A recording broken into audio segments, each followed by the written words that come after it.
I'm not saying you're 100% insincere. I'm just saying that if you really want to learn these things, some of the things that you've read up, I probably don't know. Some of the stuff that you've read up, I haven't read up on it like that. But what I'm saying is, believe me, man, when you want to learn about the Sharia, you need to go to certain people who knows about that, who have actually been to Medina, spent 20 years plus years learning about it. Content over everything. Okay, so why is it that, like, I know someone can say alcohol is haram, and yet, you know, when I look for different rulings, like, kind of, you know, like, you know, it's clearly there are some rulings that people can say confidently this is the case without, you know, getting their PhD in Islamic studies and like their ijazas and all that.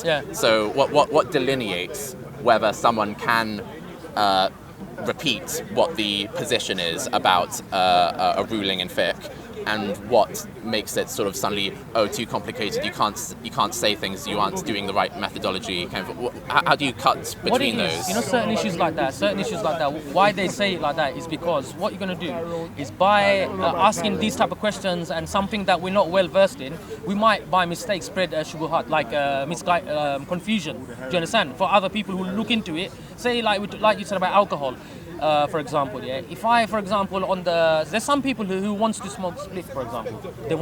They will look for certain opinions that, it's allowed or whatever. So I could be like looking into something like that. Someone's talking about a subject that they're not well versed in, and I might think, look, I want to smoke spliff, for example. Not me, in general, I don't smoke. You know what? I'm going to jump on that excuse, jump on that thing, and I'm going to start doing it. So that's why they say, when Shamsi and people like that say, don't talk about these issues, because they know it's do you understand? It's complicated. Okay. And by we might like twist it in some way and might spread confusion. Okay. Here's another question then, which I probably should have asked earlier. So I'm not personally attacking you when I said that you're insincere. It's some of the things. So sometimes I get it wrong, but often I try and like say, I don't try and say what true Islam is. I say kind of, you know, this is what Salafis believe, or this is what this is what Hanifa believes, this is what Malik believes, and so I just like go to a quote from them, from one of their students, or ideally from them directly, and then I say, and here's the proof that it's that. So I'm not from that trying to say, and therefore this is true Islam, or this is me giving my ruling about what should be the case today. I'm saying, you know, this is what these groups of people believe. So surely I am qualified to do that if I have found the source of them literally saying that. Yeah, you can question, no problem. You can question, you can ask, but I'm saying, to come and ask us, layman, Speaker's Corner is about it. Yeah, I know, but for example, I'm just saying, if you bring something that I haven't read up on, no way I will talk about the Sharia, because I am no way qualified to talk about this. Majority of the people here are not. Do you understand? Are not qualified. You need to speak to someone who is qualified, man. Otherwise, you're just gonna be stuck on an opinion, and you're gonna think that, and you're gonna be spreading that. Do you understand? That's my problem. That is my problem. Is like, if you can't get the answer from some of the people that you know here, what you're gonna do? You're gonna jump on this opinion, and you're gonna be spreading that. Do you understand? That's what I'm saying. Just try to find out the actual ruling and the truth about it. That's my point. I know, but he's coming from a different paradigm, isn't he? He's not a Muslim, so when he looks at something and he reads it, it'll be different to the way me and you read it. So he'll have a valid criticism about a point.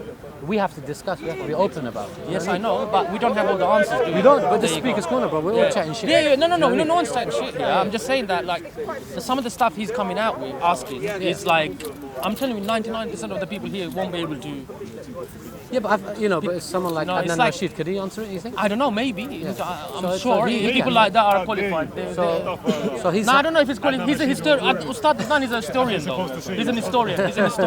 I'm not sure. So I've seen debates between him and Adnan Rashid, and they've talked about you brought up hadith to him, and Adnan has given an opinion of one of the major scholars. So at that point, he can have a discussion. Yeah, look, I'm not saying he can't have a discussion about these things. All I'm saying is that, these certain questions that he has, like you have, if we can't answer it, for example, I'm saying go and search for the answer rather than, I can't even use an example now. Like, I've heard some of the stuff on Hangout sometimes, when you say in the comment section, these things come, when you know someone and when they make a statement or a comment, it automatically is like glowing. You see, your eyes goes to that. So what I've been talking about today, I have talked about in comment sections and Hangouts before, during YouTube live streams. I've talked about ethnic cleansing, for example, that ordered by the Prophet Muhammad, or ordered by Muhammad rather. Yeah. And so I don't think I really don't think I can be called like sort of inconsistent or like two-faced or like No. trying Don't, to be, okay, trying forgive to be, me if trying, I said it like trying that. to Forgive be me, like I didn't mean it that way. Forgive me if I was a bit hyped. When I said that. I don't think you were, but just in case anyone gets that impression. Yeah. Like I try to be consistent whenever See, someone I can like tell comes you're being to talk genuine to me. now. I can tell you are being sincere now. Okay. You are actually being sincere now. To end this, like if I go to a qualified person and I ask them about this issue, and they just say, yes, that's right, that's the ruling, and this is what we agree, and it's from God, so that we accept it as moral because it's in Comes from Islam. Allah, yes. Yeah. Yes. Then like. Yeah, then that's your opinion, and yeah, of course. But then I will have shown that you're it's valid. fine. Yes, you're Okay. valid to have your opinion if you can prove it. Like, because our morality comes from Allah, man. Like, not from people. Because people's morality changes with the times and times. Do you understand? But we also have moral compass or not? Huh? Do we have moral compass ourselves? Obviously, like we have that fitra, we call it. We have that, and you understand, fitra always comes from within. I'm talking about like remember our morality comes from Allah. Do you understand? Okay. Like, so Like if you. The thing is, though, I'm not qualified as well to talk about something, but I'm gonna try. okay, You know? if like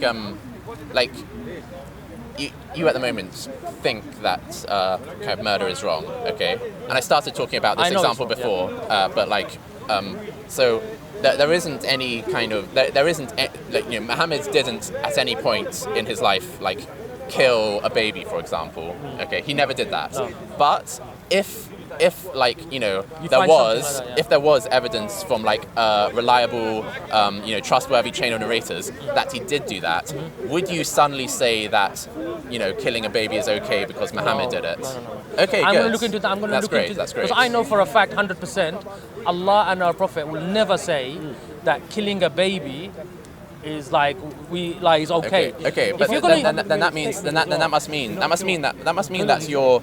So we have moral compass. That's our fitrah. That is a fitrah, yeah. Okay, so your sense of morality is not just purely contingent on whatever your scripture says. Okay, if you did find some scripture that said something absolutely heinous, you would reject the scripture. You wouldn't smother your own moral compass. No. Obviously, I'm going to look into it. I'm going to see if it's. I'm going to as a Muslim, that I know, for example, no matter what, like I believe in Allah and everything. I believe in Islam 100%. Now, if I find something like that, I will look into it properly. Okay. That where is it coming from? Why? What context? What time?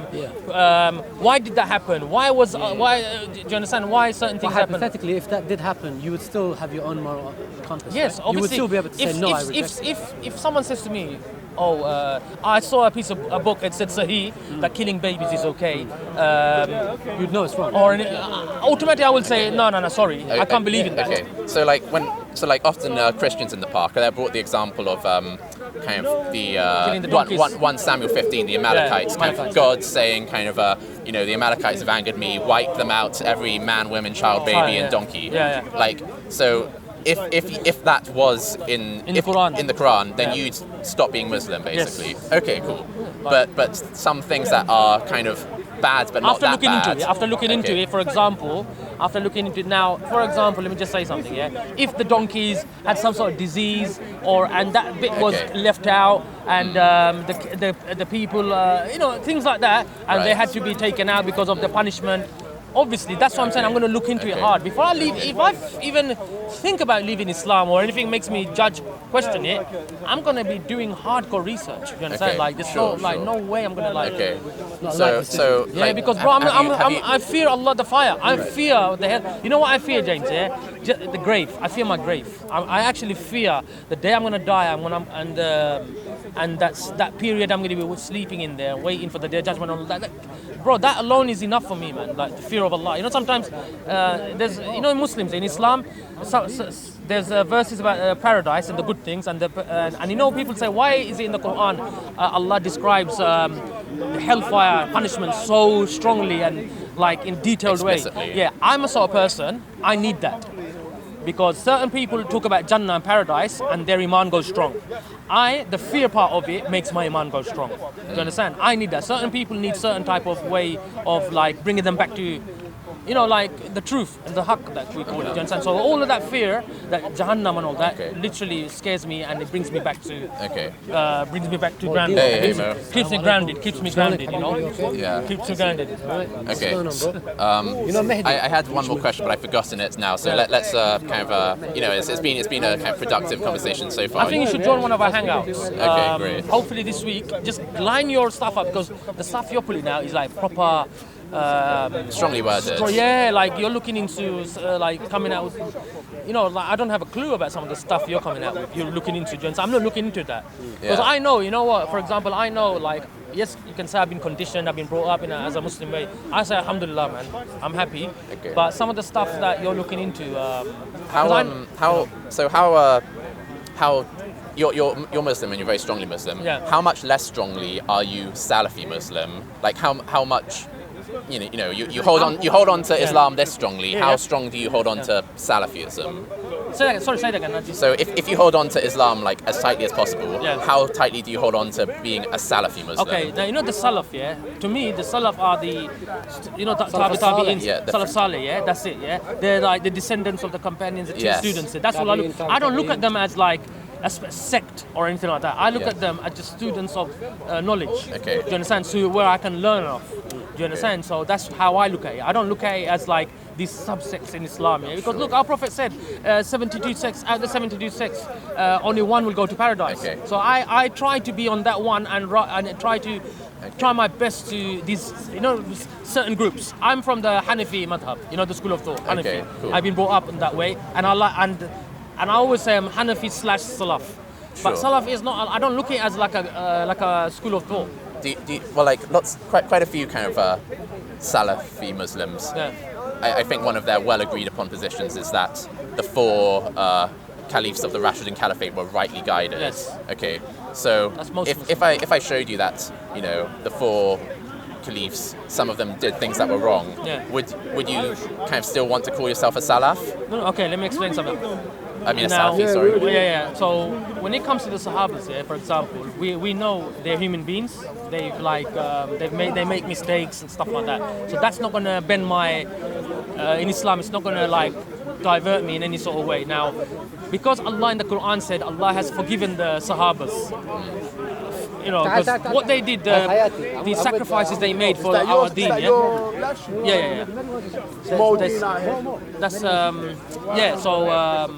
that's not gonna, you know, get me off the path. Would it change your? Would it make you reconsider whether they are the ideal kind of whether they had the ideal interpretation and implementation of Islam? I know they were on the haqq. I know they were on the because they were more closer time to the Prophet, for example. Okay. And now, if they're they're human beings, they're gonna like slip sometimes, make mistakes here and there. Do you understand? That is not enough for me to think Islam is false and do you understand? It's not gonna make me waver. No, So if I showed you like that, I know the four so-called rightly guided caliphs did things that were wrong. That wouldn't make you a non-Muslim. I'd hope that would maybe make you stop considering yourself a Salafi Muslim, because then you think, well, you know, they didn't have the best, most ideal understanding of Islam because they did these things that were wrong and they thought it was okay. Yeah, that's subjective, so for example, that could be like, it could have, but like, you know, I might think, okay, this. So do you agree that like attacking people who haven't attacked you is wrong? Like if there's a nation and they haven't attacked you, but then you invade them, is that wrong? Just a loaded question like that, without context, yes. Okay. Without context like that, obviously attacking someone, innocent party, whatever. Okay. Yes. Because, you know, according to kind of the, you know, historical sources from Muslim historians, kind of during, I believe it was Umar's reign, the Muslims invaded a Christian kingdom south of Egypt called Mockery, even though Mockery had never, you know, started aggression towards the you know, the Muslims, and they did that with the understanding. Can you give me the source so it's recorded I can look into it? So the source is the sources are from like al-Balaturi and al-Makrizi. These are two Muslim historians, but you can find their writings within the Cambridge Histories of Africa Volume 2. I think it's pages around 550. It's a chapter on, it's called Christian Nubia and the First Arab Attack. So those are the subheadings. I tell you what, I think what we should do, is I'm gonna like look for some people who knows about this. If you get these questions together, and then we can have a hangout. Yeah. Do you understand? I can get like someone like who's like even Ustad Adnan, Shamsi, whoever can join the panel and get them on the panel, because at Speaker's Corner it's hard. And obviously like you don't have the information, you haven't looked through it, so you need. I understand. I'm not asking you to. Give him some background reading. So like that's always like definitely the hardest thing about Speaker's Corner. Give you me can't your like email, look through things email. properly. So if you email me, so what we can do, we can. I'll message you on kind of YouTube, because we can message on YouTube before you know which one's I don't know, man. Sometimes my mods start blocking, like they block people. I don't know, like. But like so what we did with the. No, we remember we did that way. We made sure that my name wasn't blocked with the where I left a comment. But I will contact you. Sometimes like when I'm at Speaker's Corner, I'm checking through comments. But and I double touched someone and I blocked them. Like, and then I don't know how to get them out. I couldn't get them off. So I've done that in the past, like block people, just by doing that, like by mistake. Yeah, but I think it's really great how you look through things carefully and you that's what I think. You need to have intellectual honesty and look through things carefully. Also, what I would say is when we do the hangouts, a lot of the times people discredit someone's character. So as soon as Jamie might come on, you won't do it. Yeah, I know that. But some people will be like, Jamie the Islamophobe. He's not an Islamophobe. Look, when someone's being sincere, you can tell. I mean, do you understand? About the word Islamophobe, like I am totally against like bigotry towards Muslims. But if I disagree with things that are considered, that's no problem. And if I both disagree and I think that it's wrong, and I think that it's if I think that there are some teachings in Islam that I'd consider appalling, maybe you could call me that, but I'm totally against. I am totally against Muslim bigotry. I'm not a Muslim phobe. No, just because you don't like something, like circumcision, I'm guessing you don't like it. Well, I think it's like almost equivalent to like if you cut off a child's earlobes, it's not going to make much difference, but it's kind of like seems a little bit unnecessary. Like there's some benefits, but like I have a sort of mixed opinion on it. It's mixed opinion because there's a lot of non-Muslims do it as well, and doctors and stuff like that, because they know the benefits of it. Like I know in Islam, man, it's prevention, more prevention than anything else. On a sort of epidemiological, like nationwide level, it makes sense because people aren't going to be doing safe sex and there's lower STD transmission rates. But that sounds good. Thanks for talking to me for so long. No problem, man. Good talking to you. Actually, we should definitely do a hangouts, man. I don't know. So just message me today on this live stream. I'll look for it. James SC, innit? Yeah, James SC. I've seen it. So or just if you got your phone, just take my email. Okay, take your email. Sort of fix your phone, bro. I need to do that. Yeah, every time I try and show people something on my phone, it discredits me a bit. They're like, oh, I'm not going to listen to this guy. Look at his sketchy scratch screen. Okay, sorry, what's the email? SYED. Then SH. All one word? Yeah. AHID. Okay. At me.com. me.com. Okay, cool. Great. Yeah, just email me, just say yes, miss. And then I'll try to arrange a good thing. Okay. So we can maybe start it at the Hangouts and maybe we can finish it here. Certain people can't join the Hangouts. But let's not let anyone call names and stuff. No, I'm going to moderate. If anyone, anyone, a Muslim, a bit of name calling, and a bit of name calling. Banter is fine. Banter's fine. But if anyone comes on my panel and a Muslim attacks another non-Muslim, I'm going to cut that Muslim off. I'm not gonna allow that, because that's not dawah. Of course, that's anti-dawah. Yes, anti-dawah. Just because he's a non-Muslim and a Muslim's being unjust, I'm gonna be siding with the Muslim. No, I don't believe in that. I don't believe in that. So that's not gonna happen. Okay. Well, thanks for chatting to me for so long. Have a great evening. Hardly is nothing here anyway. Oh yeah. I'm you know sure. what I mean? That's why I came so late. So I asked him, is it okay people to throw the Quran on the floor? James, just people are asking me, maybe they got a negative thing of it. Someone asked me, do you agree with people throwing the Quran on the floor? I think they should be allowed to do it. Yeah, but do you like? Do you think it's a good thing to do? It's a good thing. Is it a positive thing? Would you say? So basically, it obviously hurts people's feelings, so by default it would be a negative thing. Yeah. But the thing is, if someone, I'm just pretend like the thing is if there's something that you should be legally allowed to do, even though it's kind of rude and offensive, and then someone else says, if you do that, then I'm gonna beat you up or that sort of thing, then I almost think that you have an obligation. Well, not an obligation, but I almost think it justifies doing it. If someone says, like, let's say you're allowed to eat an apple, and so you start eating an apple, and someone comes up to you and says, like, you know, I hate apples. If you continue eating that apple, I'm going to beat you up. And I kind of think, like, if someone continues eating that apple, just like, no, you're not going to force me to. Okay. So even though I think that's, you know, throwing a Quran on the floor is rude, the fact that there are some people who would be willing to, like, kind of, you know, attack someone, I think that makes it more justified to do that act. If no one like batted an eyelid from, like, throwing the Quran on the floor, then it would be totally kind of, like, unnecessary, be like kind of whatever, like, who cares? Like, there'd be no kind of good reason to do it. But I think if you're trying to, like, sort of oppress people in that way, then I think it almost like becomes, you know, more justified to do it. Same with, like, drawing cartoons about Muhammad. Like, if no one would react to cartoons about Muhammad, there wouldn't really be any particular reason to do it. But the fact that there are some people who will kind of, like, you know, try and, like, commit murder because of cartoons, that almost makes it more justified for people to start drawing cartoons, because you need to make them know that there are negative consequences to doing that.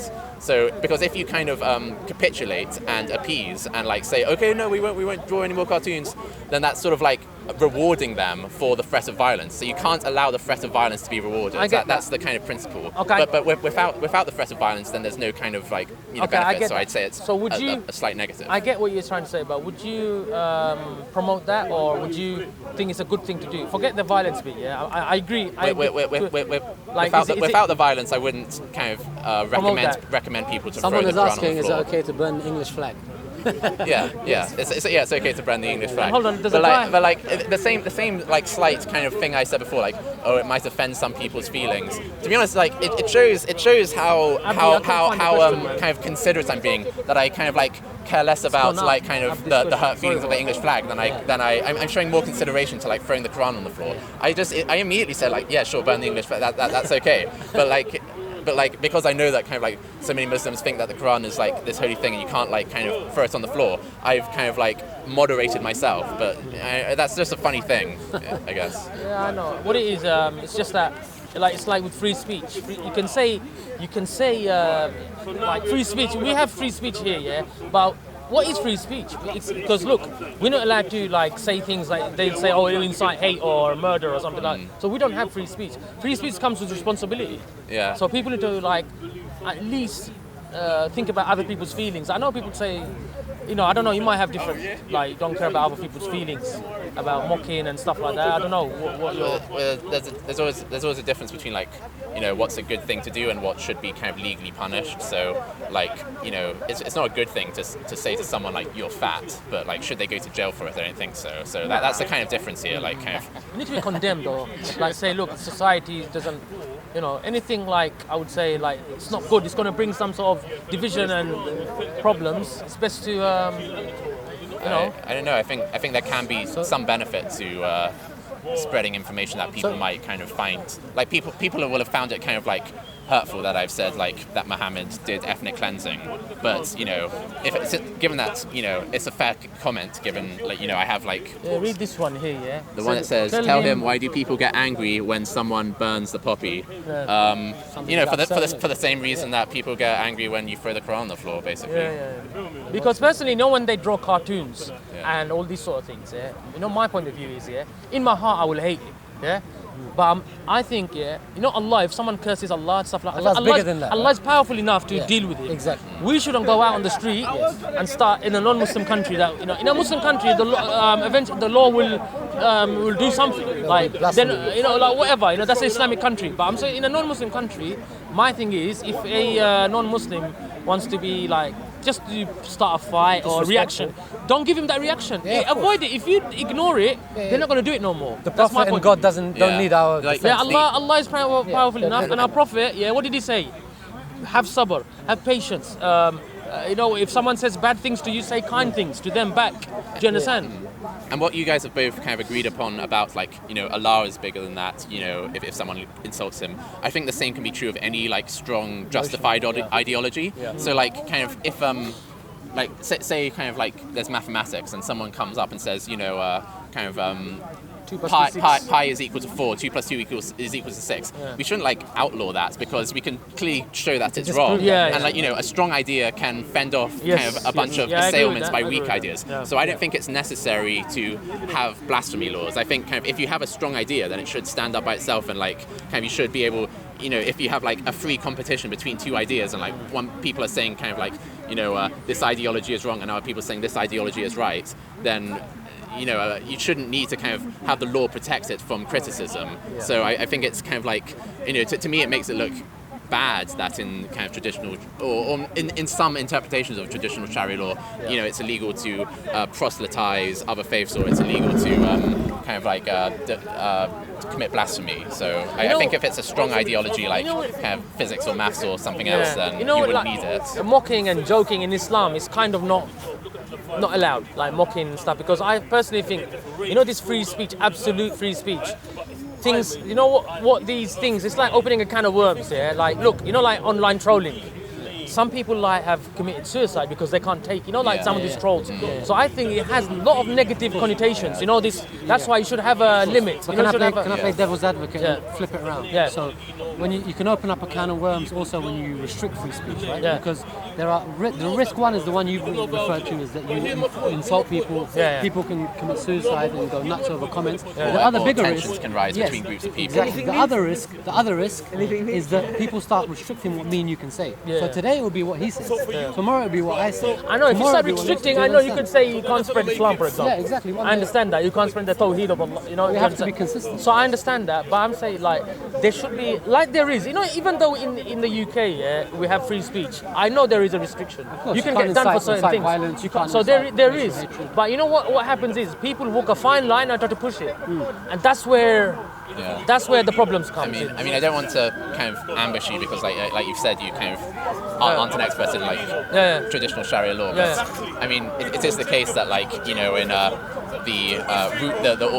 sort of consensus rulings of many of these classical schools, it's illegal for dhimmi, like kind of Jews or Christians in an Islamic state, to proselytize, to kind of speak the benefits of their religion, say my religion is true. And so they clearly kind of don't have free speech, but like Muslims enjoy much more free speech than that because they're allowed to kind of try and convert people to Islam, and so you guys are kind of benefiting from that. But like, how would you like it if? That's why we don't have that free speech.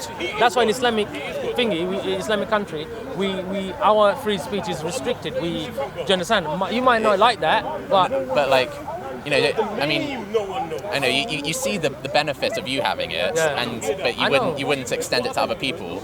Like, it's kind of like imagine if I said, you know, it's okay when I eat chocolate, but you're not allowed to eat chocolate. Or it's okay when I punch you, but you're not allowed to punch me. I know. What it is, I tell you, because Islam comes. Look, you obviously won't get that. It's like, you know, like why would I intentionally, for example, if there's two doors, why would I intentionally let someone open door, for example, door A, and fall into hell, for example, into the fire? Which is the opinion that you hold. Yeah. I'm just saying. I'm trying to, you know, rationalize it here because I know even if I don't have the. But you can see where he's coming from. Yes, I get that. That bit. That bit I get, because yes, in a Muslim country, you will not be able to like openly. There is. Don't get me wrong. In a Muslim country, even today, there's missionaries at work. They're doing their stuff. They are, but obviously the way we do it in here, openly, we can do it. Yes, I agree. There's. This is like, you know, I think maybe this is a blessing of Allah. To me, this is a blessing of Allah. Look, Allah can change the hearts of, you know, like the war from the Battle of Badr, for example, 310 or was it, or something like that?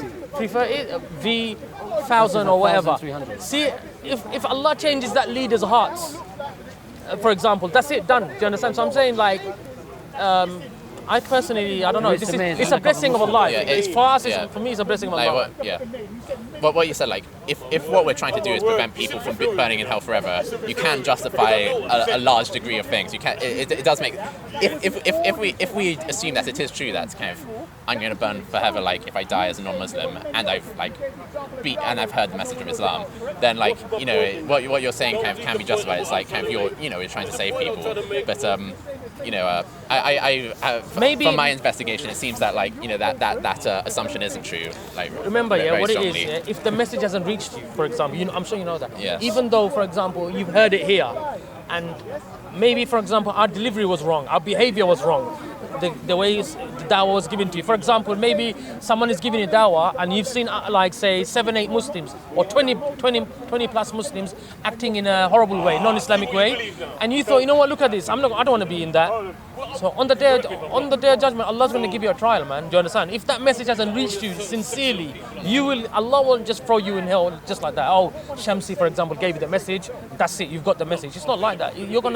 Allah will ask you, man. He'll know who has received the message or not, who's sincere and who's not. So you're going to have that test. There's certain people in some sort of park in a village. They haven't read the message of Islam, and they'll die. And they're not going to go to hell. They'll have their own test. They're going to have their own test on that day. Yeah. But that kind of when you kind of like define it in those terms, it becomes weird. It becomes weird in a different way because like who, having been convinced and knowing currently that I am going to burn in hell forever for leaving Islam, would then leave Islam, you know? It doesn't make sense. Surely anyone who like apostatizes from Islam like doesn't believe in hellfire, because otherwise they would make, or they're insane, because there's no reason why anyone would willingly say, oh, I feel like having my skin burnt off forever, then it regenerates, then I kind of have some boiling water poured down my throat. And that's why. So it doesn't make any sense. I know. That's why Allah says, isn't it? Like for the weak and for the insane and for the people like that, their test is different. They're not going to be judged the way a normal sane person is going to be judged. Do you understand? Say, for example, like me, like, you know, I know the truth, the haqq in my heart, properly I know it, yeah? I'm going to be, if a madman, for example, say today, tomorrow, say something happens, a bash on the head or something like that, and I go insane, crazy, or something like that, He will understand that, and I will have my separate test. You understand? So it works like that. So mentally insane people like that, maybe they were sane first, and then towards the end they got crazy. Then their test is different. So like, if someone like started cutting themselves, like if someone cut their arm off, most people, like most doctors would call them insane. Yeah. Okay. Yeah. So if someone sort of knows that Islam is true, and then they say, you know, I'm becoming Christian, surely they're even more insane, because they're not just cutting their arm off, so they're making sure that they're going to be So surely like all apostates are going to get a fair sort of punishment, because all apostates must be insane if they truly know Islam and then they leave Islam. No, I'm not saying that. Like I said, look. I mean, we're talking a bit loosely. I'm kind of spitballing here, but like, it's a funny thing. Yeah, what it is, sometimes, you know what it is, you might be, sorry man. Sometimes, you know, you might be born in a Muslim family, Sorry, bro, I can't see with the light, man. Well, I don't know where the camera is. Technology, man. Yeah, it's so bright, isn't it? More on you than it is on me. I think. Yeah, we could swap spaces if you want. That's not Argos one. That's one of those. Yeah. So what I was saying was, I forgot what I was going to say.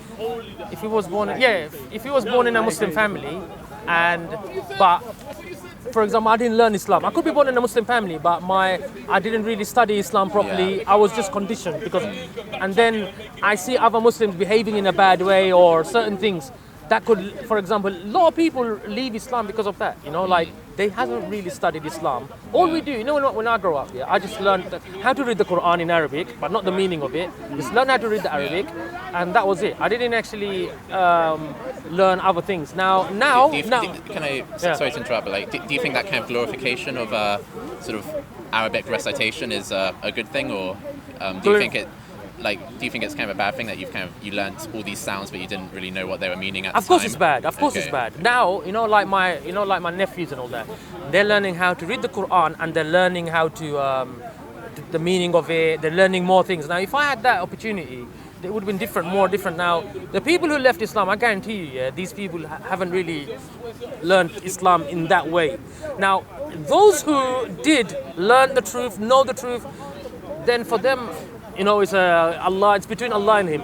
You understand? And for example, those people who left Islam because of emotional reasons, like justified emotional reasons, on the day of Judgment, I'm sure Allah Subhanahu wa Taala will. He said He's the most just. He's the most just. So on that day, He'll have His test. Allah will say, you know what? He will know that this person left Islam for this sincere, honest reason. Valid reason. Because that's why, you know, a Muslim, yeah, they're walking, talking, this dawah is like, you know, like it's walking, talking with dawah, like, is our actions, yeah. We should be doing dawah through our speech, our behavior. You know, like, even the way I called you insincere and the way I did that, yeah, I shouldn't have said it in that tone, because that's not a good portraying it like, you know, that's not going to bring you close to Islam. I know, I'm not going to bring you close to Islam because of that. I'm just attacking you. No, but do you understand? It's fine for us to like have a discussion and like, you know, I might call some other people insincere. Like, yeah, of course I have done. I mean, you know, we're human beings. We're shortcomings. And if you see some dishonest behaviour, then you know, I don't think it's that bad. Don't feel bad about it. We have shortcomings. We're human beings. We make, you know, we have tempers. You know, we're all trying. You know, but like I said, yeah, if any Muslim that left Islam and it was those sort of reasons, I'm sure what we believe in, Allah is the most just. He will get his fair when this time comes. He will get his test. So that's what it is, you know. So it's not like all the apostates are going to be guaranteed hell for you know. It's between Allah. But the general ruling is Liverpool, bro. General ruling is if you're a non-Muslim and all that, you know, you're destined for hellfire. That is the general. Now, every single situation is different. Just because of that, you can't bunch them all together, in that thing, because every situation is different, bro. Do you understand? So, like, I'm just kind of like remembering a few of the verses in the Quran that kind of speak about kind of non-Muslims being kind of deaf and dumb and that sort of thing.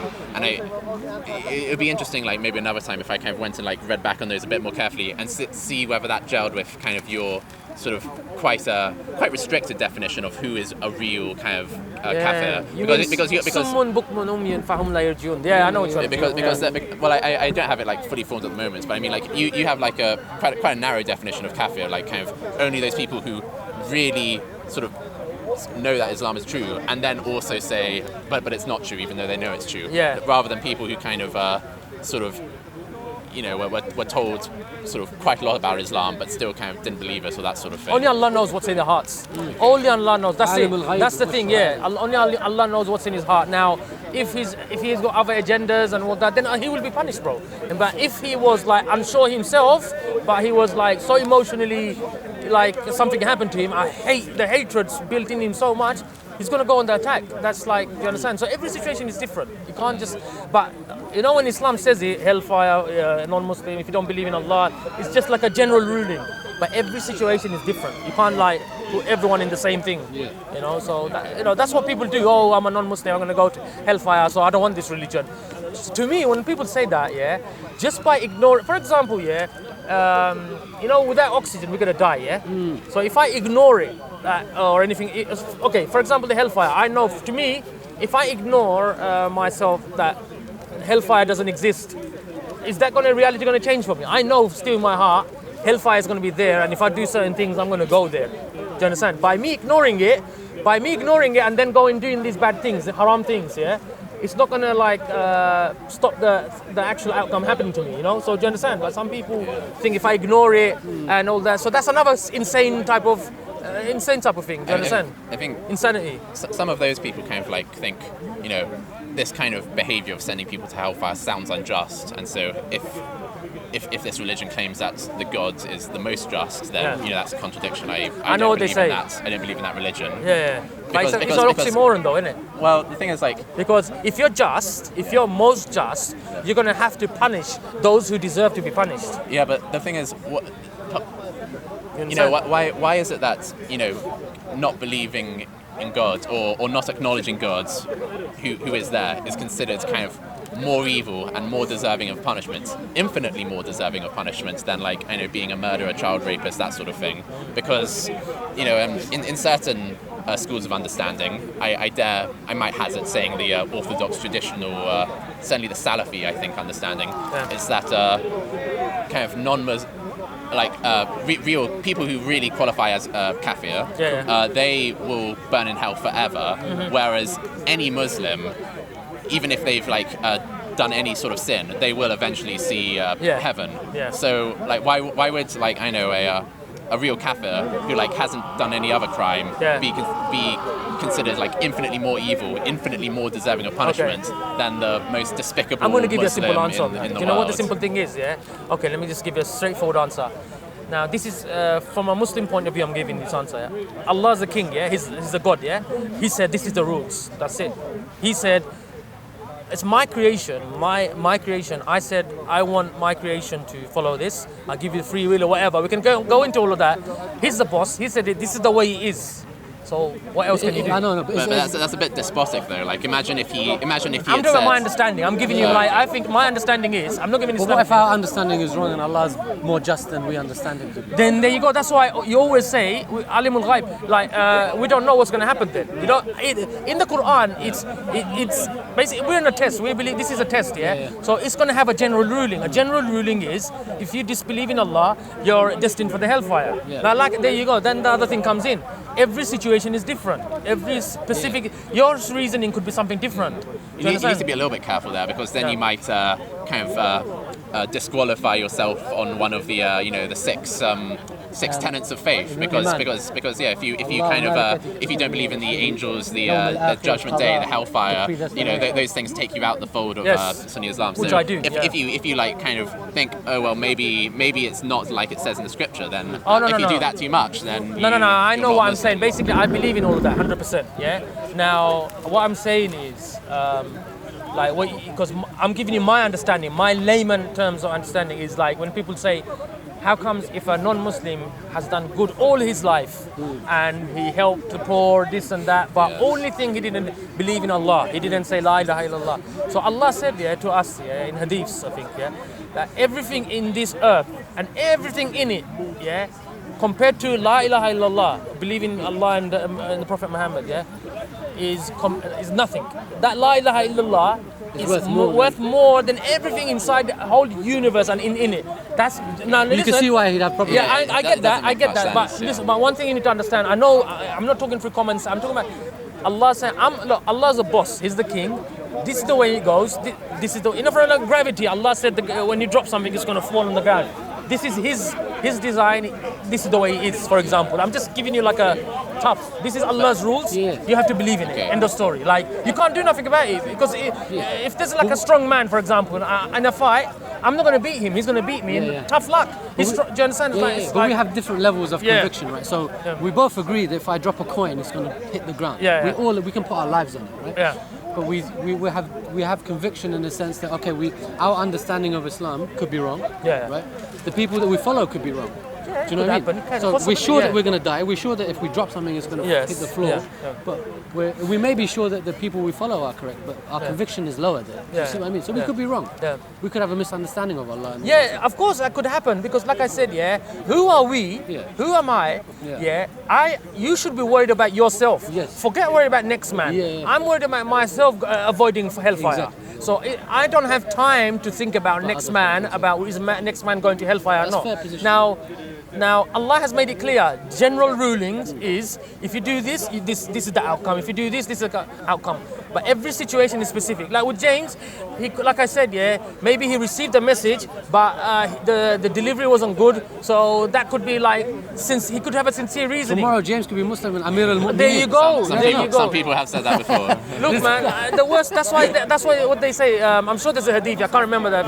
They said, was it Khalid bin Walid, the Lord? Like he used to be the staunch enemy of Islam. Umar ibn al-Khattab came to kill the Prophet. There you go. The staunch enemy of Islam. Don't be say kind things to them because tomorrow they could be a better Muslim than you. Exactly. You James could be a better Muslim. You could be leading Regent's Park Mosque. Yes, you could be. No. Genuinely, that's why we are taught not to be disrespectful. This is the way we are taught, not to be horrible to these people, because tomorrow Allah could open your heart. We don't know tomorrow what's going to happen. He could open the heart, and you might accept Islam, and you could be a better scholar. I could be coming learning from you Islam tomorrow. Do you understand? This is the way. That's why we are taught say good things because one thing I found out the other day. It was very interesting. Have you heard the story about Talut? Talut, yes. You know the thingy. You probably know a bit about that as well. It's about It's about the slingshot with David and Goliath. David and Goliath. Talut or something. Talut. I think Talut is one of the. He was the like an average poor man, and he became the leader because anyway. What the moral of that? I was looking into it. You know the Quran. Every single verse that come down, Allah was teaching our Prophet. Like he was giving his history like context, and he was actually teaching our Prophet because that verse when it come down here, it came down just before the Battle of Badr. You know, the 300 v 1,000. And then ultimately people are going to have fear in their hearts facing 1,000 men. And Allah was teaching them, certain lessons that have faith in Allah, have that discipline. And that verse came down at that time, just before the Battle of Badr. So our Prophet was getting taught a lesson, you know. Like there's certain things he was getting taught in, and then, because what happened was there were 1,000 men or something like that. And then what happened was and Allah taught them, and the Talut was teaching them a discipline. And on the way, he said, there's some water there, a river. Whoever goes past that river, they're only allowed to drink one cupful, just one handful. Some of the people there, what they did, they jumped in, started having a shower, start drinking. And he said, if anyone drinks more than one cup, they're going to be court-martialed, sent back home. So out of the 1,000 or 100,000 or whatever the numbers are, there were only 310 or something like that, 300 plus, they said. 300 plus that didn't listen. So it was like a discipline there, you know, like that faith. So what happened was then they went to the battle. And when they saw the enemy come and Goliath come, that big, you know, they heard the thumping on the ground and all that sort of thing. And basically he had a slit on his eye. He was covered in metal. And then obviously then he got the slingshot. But at that time, his men were they were fear. And I think then Talut or something like that. I think that's the bit I kind of forgot. I think he said, look beyond the army that's coming to kill you. Behind the army is Allah waiting to meet you. Like, do you understand? So that's how they got rid of the fear. And then you know, as soon as Goliath went down, then their will broke, and then they won. So you know, that's what I'm telling you, James. I think you need to look into this as well. Like, you know, when every single verse came down, look at the what time it come down, what our Prophet was doing at that time. Because every single verse come down, not every single verse, some of the verse was teaching him as he, like, you know, like pay as you go along or whatever. It's like he was like, not pay as you go, sorry. Contract. Like, it's like as he was going, like verses were coming down and he was being taught a lesson. So that lesson, that verse come down at that time.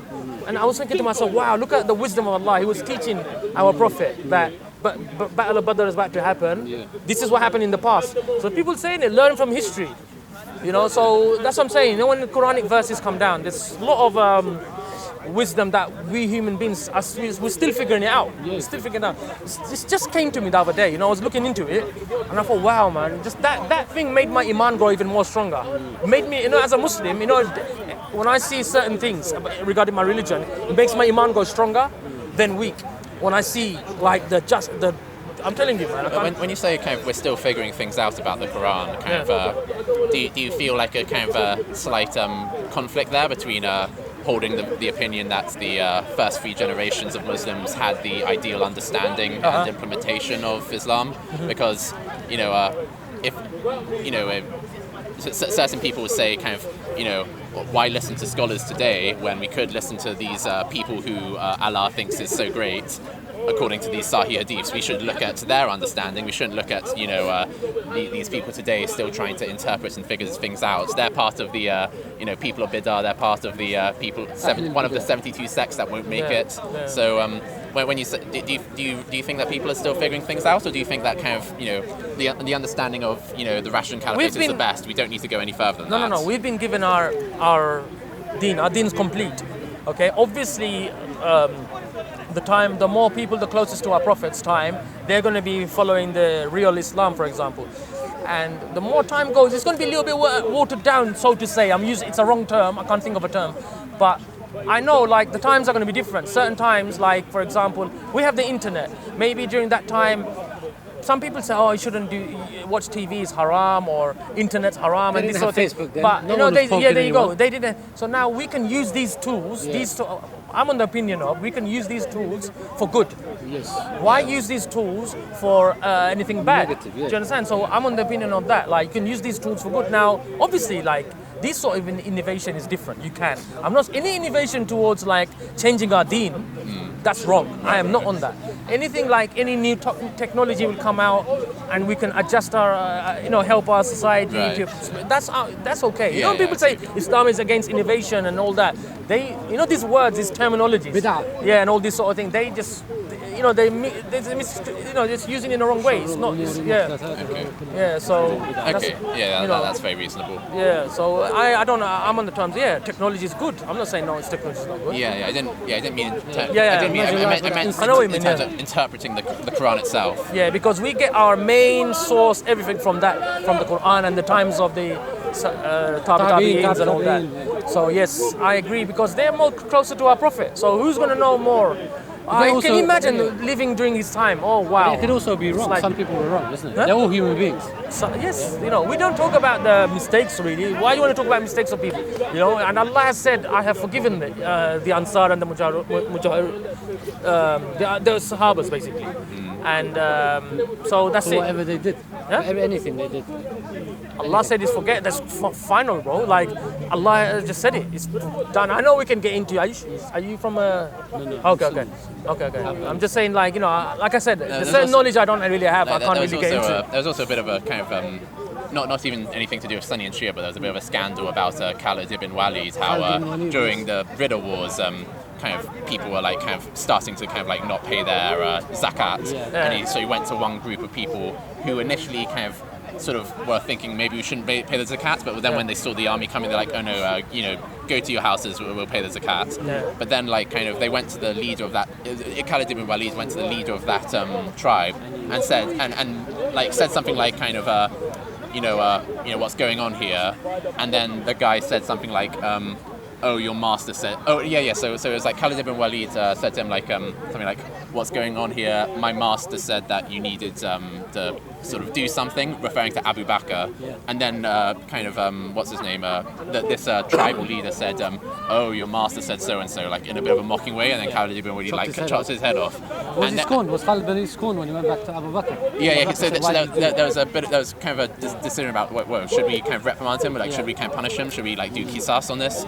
And because there's also suspicion that he might have like done it in order to get this guy's wife, who was considered one of the most beautiful women in Arabia, who he did actually marry shortly after, but then Abu Bakr was like, oh, but he's, you know, the best soldier, and you know he does such good service for Allah. So it seems like a bit pragmatic. It seems like some pragmatic kind of sorry, man. You know, interesting stories. Yeah. But sorry, man. But yeah. So anyway, I probably need to kind of start thinking about leaving quite soon. But yeah, thanks for the it's really great discussion. Yeah. Email me and we'll arrange one, innit? Like, if you just email me your questions. And I can speak to some of the people that I know, and they say, let's have a hangout session. Yeah, you know? that's a good idea. You know? All right, then. All right, James. See you later.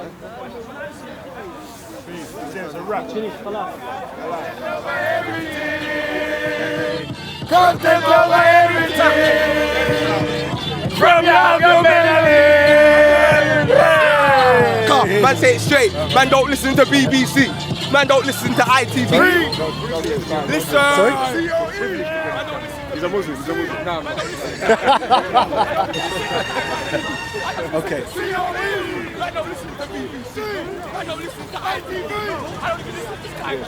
Okay.